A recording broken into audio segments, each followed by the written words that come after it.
அண்ணே வணக்கண்ணே. வணக்கண்ணா. நாளைக்கு வந்து காய்கறி ஒன்று திறக்கான்னு இருக்கு நம்ம ஏரியால. சரி, கண்டிப்பா வந்துருக்கண்ணே. வந்து கண்டிப்பா வந்துடலாம்டா. A few moments later. Hi bro. Hi bro. Next week வந்து நம்ம டவுன்ல சூப்பர் மார்ட் ஓபன் பண்றேன், மறக்காம வந்துருங்க. 12 seconds later. Hi Alan, you got the product? Oh, 1 minute.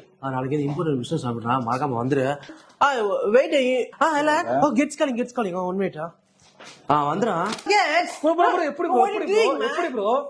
You don't know? I don't know bro. You don't know? I don't know. Oh, business பண்ண நினைக்கிறீங்க, ஆனா சரியான கைடன்ஸ் இல்லையா? இல்லனா உங்க பிசினஸ் நெக்ஸ்ட் லெவலுக்கு எப்படி எடுத்துட்டு போறதுன்னு ஐடியா இல்லாம இருக்கீங்களா? அதுக்கு தான் இருக்கு யங் ஆண்டர்பிரனர் ஸ்கூல். அதாவது எஸ் ராம்நாட்டில் இருக்கிற பெரிய பெரிய நிறுவனங்கள் எல்லாருமே ஒரு காலத்துல எஸ்ல சேர்ந்ததுனால தான் இன்னைக்கு இவ்வளவு பெரிய நிறுவனங்கள் ஆயிருக்காங்க. வர 21ஆம் தேதி பாரதி நகர் இருக்க வைஸ்ராயில எஸ் ராம்நாட் சாப்டரோட இன்ட்ரோடக்ஷன் நடக்க போகுது. இந்த இன்ட்ரோடக்ஷன் டேக்கு மகாராஜாவோட ஓனர் அர்ஷத் அஹமதும் தங்கமேலோட ஓனர் அருண் அவங்களும் சீஃப் கெஸ்டா வராங்க. இது ஒரு யூஸ்ஃபுல்லான செஷனா இருக்கும், மிஸ் பண்ணிடாதீங்க.